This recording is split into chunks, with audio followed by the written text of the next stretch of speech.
নমস্কার বন্ধুরা, আমি শুভদীপ তোমাদের স্বাগত জানাই আমার ইউটিউব চ্যানেল জ্ঞান মার্গে।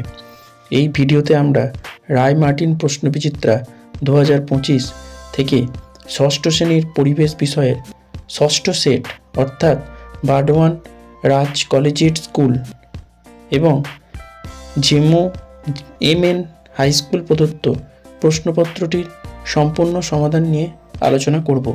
তাহলে দেখো, একের বলেছে সঠিক উত্তরটি নির্বাচন করো। একের এক বলেছে নিচের কোন ঘটনাটি একমুখী। এর উত্তরটা হবে অপশন বি, লোহায় মরচে পড়া। একের দুই, মোমের গলন। এটা হবে অপশন সি, ভৌত পরিবর্তন। একের তিন, প্রদত্ত কোন ঘটনাটি পর্যাবৃত্ত নয়। এটা হবে অপশন সি, সুনামি। একের চার, উভমুখী ভৌত পরিবর্তন হলো। এটা হবে অপশন বি, চিনির দ্রবণ তৈরি। একের পাঁচ, পেন্সিলের দাগ মোছার ইরেজার তৈরি হয়। এটা হবে অপশন ডি, রাবার গাছের আঠা থেকে। একের ছয়, প্রদত্ত কোনটি পরজীবী উদ্ভিদ। এটা হবে অপশন এ, স্বর্ণলতা।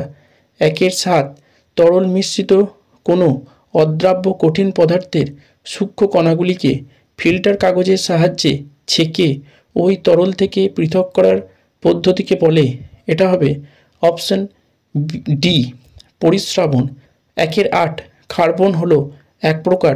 এটা হবে অপশন বি, অধাতু। একের নয়, সিঙ্কোনা গাছের ছাল থেকে পাওয়া যায়। এটা হবে অপশন বি, কুইনাইন। একের দশ, একটি যৌগিক পদার্থ হলো। এটা হবে অপশন বি, জল। এরপর দুইয়ের দাগের বলেছে শূন্যস্থান পূরণ করো। দুইয়ের এক, হাইড্রোজেন সালফাইডের সংকেত হলো ড্যাশ। উত্তর হবে H2S। দুইয়ের দুই, ধাতু তাপ ও তড়িতের ড্যাশ। উত্তর হবে সুপরিবাহী। দুইয়ের তিন, পিঁপড়ের মিথজীবী জীব হলো ড্যাশ। উত্তর হবে জাপ পোকা। দুইয়ের চার, পিতলের বাসনে সবুজ ছোপ ধরা একটি ড্যাশ পরিবর্তন। উত্তর হবে রাসায়নিক। এরপর তিনের দাগের বলেছে নিচের প্রশ্নগুলির নির্দেশ অনুযায়ী উত্তর দাও। তিনের এক বলেছে একটি অনভিপ্রেত ঘটনার নাম লেখো। উত্তর হবে ভূমিকম্প ঘটা। তিনের দুই, কোনো জায়গায় একদিন ঝড় হলো। এটি পর্যাবৃত্ত না অপর্যাবৃত্ত ঘটনা। উত্তর হবে অপর্যাবৃত্ত ঘটনা। তিনের তিন, বেমানান শব্দটি খুঁজে বার করো। কার্পাস, পাট, শন, রেশম। উত্তর হবে রেশম, কারণ এটি প্রাণীজাত তন্তু, বাকিগুলি সব উদ্ভিদজাত তন্তু। এরপর তিনের চার, প্রদত্ত মৌলগুলির চিহ্ন লেখো। এর বলেছে কোবাল্ট, এর চিহ্ন হবে CO, এবং বি এর বলেছে হিলিয়াম, এর চিহ্ন হবে He। এরপর তিনের পাঁচ বলেছে মানুষের হাড় ও দাঁত মজবুত করে কোন ভিটামিন। উত্তর হবে ভিটামিন ডি। তিনের ছয়, পাউরুটি তৈরি করতে কোন ছত্রাক ব্যবহার করা হয়। উত্তর হবে ইস্ট। তিনের সাত, কেলাসন পদ্ধতিতে পৃথক করা যায় এমন একটি পদার্থের নাম লেখো। উত্তর হবে নুন। তিনের আট, NH3 যৌগে নাইট্রোজেন মৌলের যোজ্যতা কত। উত্তর হবে 3। নয়, সবচেয়ে হালকা মৌলের নাম লেখো। উত্তর হবে হাইড্রোজেন। এরপর চারের দাগের বলেছে নিচের প্রশ্নগুলির উত্তর দাও। চারের এক, খাবারের জন্য প্রাণীদের উপর মানুষের নির্ভরশীলতা নিজের ভাষায় লেখো। দেখো, উত্তর হবে এক, আমরা দুধ, মাখন, ছানা, পনির, চিজ, ঘি ইত্যাদির জন্য গরু, মহিষ ইত্যাদি প্রাণীদের উপর নির্ভর করি। দুই, মাংস, ডিম ইত্যাদির জন্য হাঁস, মুরগি, টার্কি ইত্যাদির উপর আমরা নির্ভর করি। তিন, আমরা মধুর জন্য মৌমাছির উপর নির্ভর করি।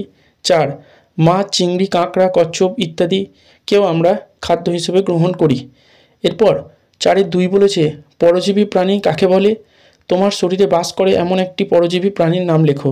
উত্তর হবে যেসব প্রাণীরা বা জীবেরা অন্য কোনো প্রজাতির প্রাণীদের দেহের বাইরে কিংবা ভিতরে বাস করে খাদ্য উপাদান সংগ্রহ করে এবং পুষ্টি সম্পন্ন করে আর বংশ বিস্তার করে সংখ্যায় বৃদ্ধি করে পোষক প্রাণীর ক্ষতি করে, তাদের পরজীবী বলে, যেমন কৃমি। এরপর চারের তিন বলেছে মৌলের পরমাণু কাকে বলে। হাইড্রোজেন ক্লোরাইড যৌগ কী কী মৌল নিয়ে গঠিত। উত্তর হবে মৌলের ক্ষুদ্রতম কণিকা, যার মধ্যে ওই মৌলের সকল ধর্ম বর্তমান থাকে এবং যারা রাসায়নিক বিক্রিয়াতে অংশগ্রহণ করে তাদের পরমাণু বলে। HCl যৌগ হাইড্রোজেন ও ক্লোরিন মৌল দিয়ে তৈরি। এরপর তিনের অথবাটা বলেছে জলের অণু কী কী মৌল নিয়ে গঠিত।